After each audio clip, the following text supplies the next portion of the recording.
Hi y'all, it's Chloe and this is my tank. Welcome to my channel, or welcome back if you've watched my other videos. Thank you for coming back. Today I want to talk to you guys about these beautiful monsteras that I have been growing in my tank. I always get so many questions about these, so I figured I would just do a video. Pretty much a basic overview about growing plants in your tank. I actually started with houseplants before I got into fish tanks. I had a million houseplants, so I knew that I really wanted to carry that over into my tank and incorporate it. If you've been watching my other videos, you know that I'm really going for like a very natural, overgrown looking aesthetic. So the more plants, the better, inside the tank and outside the tank. Right now I actually have some cuttings. These are rooted inside the tank, and then this is actually growing on a moss pole next to the tank in just like a plant pot. And today we're gonna add some more plants and kind of talk about what you want to look for in the plants that you add to the tank, why you even want to have plants in your tank, and just a general overview, everything that you want to know if you want to grow plants like this. So these monsteras were actually one of the very first things that I ever added into the tank. If you have a tank, I would 100% recommend adding plants on top and letting them root in your water for a couple of reasons. One, obviously, because they look beautiful. Two, they're going to help filter your water. And three, the water is going to help nourish your plants. So yeah, it's the perfect combo. Our tank is going to look better and our plants that we put in the tank are also going to look better. Everybody wins. And how this works is we have the nitrogen cycle going on in our water back here. Anytime there's leftover food or a fish poops, it's going to release ammonia, which is very toxic to any living thing that's in here. So in order to buffer that and make it safer for the environment, it actually gets broken down by beneficial bacteria that's in the water, and it gets broken down from ammonia into nitrate and nitrites. So if you didn't have plants in your tank and you notice your nitrites getting too high, you would usually have to do a water change. If you have plants in your tank, they are actually going to absorb the ammonia from the water. The plant then uses that ammonia as a form of nitrogen, and it helps build amino acids so that we can grow gorgeous leaves like this one. And this one is actually my favorite because it has the double fenestration, which I just love. And I'm really hoping that we start to see more with these plants that are coming in. I have them on this support beam back here. The more support they have, the more likely it is that they're going to grow to have that double fenestration. So fingers crossed. Okay, now that we know why we want plants in our tank, let's go over where to start. When you're thinking about the type of plant that you want to put in your tank, you have a lot of options. The only thing that I would really focus on is making sure that the stalk of the plant is going to be hardy enough to withstand being in water for a long time. The number one question that I get asked about these plants all the time is, oh, is it going to rot because it's in water? Yes and no. So these monsteras have a pretty sturdy stalk. It's really thick, and I haven't noticed the actual stalk rotting away too much. The roots I have noticed rotting away, but if you have shrimp or snails in your tank like I do, they're just going to eat it, they're gonna clean it out for you, and then it's just an extra food source for them. So it's also super beneficial to the environment. If you don't have those things, I've noticed that my filter is strong enough to suck it up. Also, when I clean, I'll just manually pull them out because they're rotting away, they're softer. I just start pulling out the roots and all of the rotted parts come away.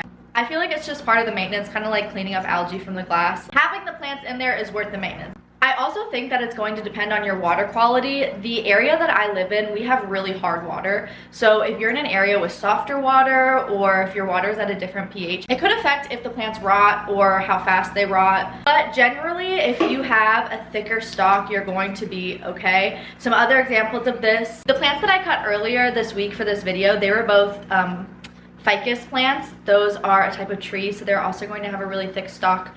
Another good one that I've tried is Pilea plants, Hoyas. Like I said, I'm growing some in there right now. Those are doing really well.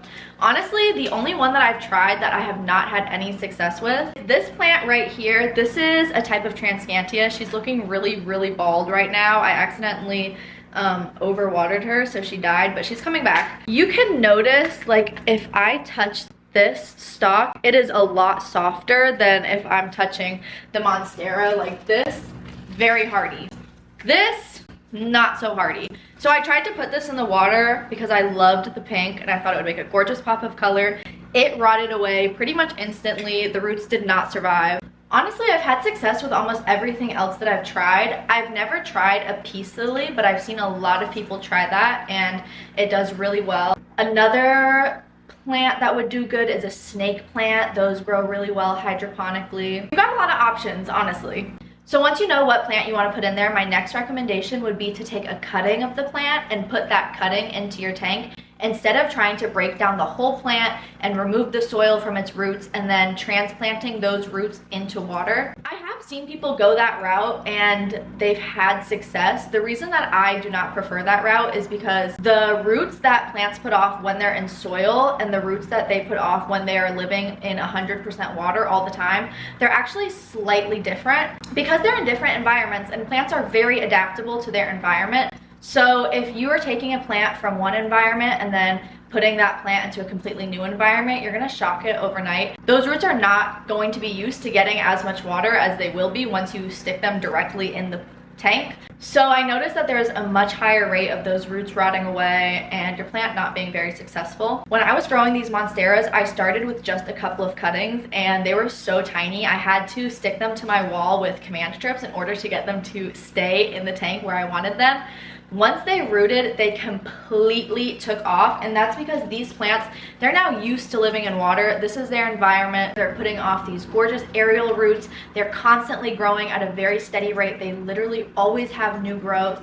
I actually had to trim them back recently because they reached the top of this little support ladder that I built for them and they were about to touch the lights, and I literally cannot move the lights up any higher. So we trimmed them back, but they are already growing back. And yeah, I'm just waiting on that fenestrated leaf like this one. Okay, so I have some cuttings here that I took to put in the tank, and this actually brings me to my next tip. When you take your cuttings, I would put them in a separate container like this before sticking them directly into the tank. So when I first put these monsteras in, I actually did put the cuttings directly into the tank, but at that time I didn't have any fish or anything living in there. I was just still cycling it. So there's no way of knowing if the cuttings could have potentially leached something into the water that would have hurt anything living in there. I do know that a lot of these tropical plants have sap that is toxic to cats and even sometimes to humans, so I can only assume that it's possible that it could hurt the tank too. So yeah, these are the cuttings that I took, and you can see that it leached a bunch of stuff into the water. We don't want any of that in our tank, so that's why we put it in here first. So these do not have roots yet, but I'm still gonna go ahead and put them in the tank. They should be done leaching off anything that could be potentially harmful, and putting them in the tank is actually going to help them root faster. When cuttings are with plants that are already rooting, those plants release a growth hormone into the water that basically signals to these plants and makes them grow faster. So by putting them in the tank with these plants, they should root quicker than if we just left them in here in this container of water. Also, that water is way more nutrient rich because it has all the fish waste and stuff like we talked about earlier with the ammonia. So they should be much happier in the tank. So that's how we're looking. It's a little crowded. See, we've got this, I want to say this is a rubber plant. This is a fiddle leaf fig. I know that for sure. Anyway, they are back there in that corner. They get artificial light. We got the LED light up here, but they also get a bunch of direct sunlight because I have a huge west-facing window right behind me that shines onto the tank. So they should have everything they need to be super happy and grow very tall. I'm really excited, especially about this rubber plant, because everything that I have in here is pretty much the same shade of green. This will be the first variegated one, and I think it'll be a really beautiful pop of color. So yeah, I really hope you guys come back for updates on how these beautiful plants are growing in the tank. And if you decide to add plants to your tank, or if you have any more questions about adding houseplants to your tank, please let me know. I always love when you guys leave comments. Like always, I'm gonna put my Instagram and TikTok below. So yeah, I hope to hear from you guys, and I hope to see you in my next video. Bye, thanks for watching.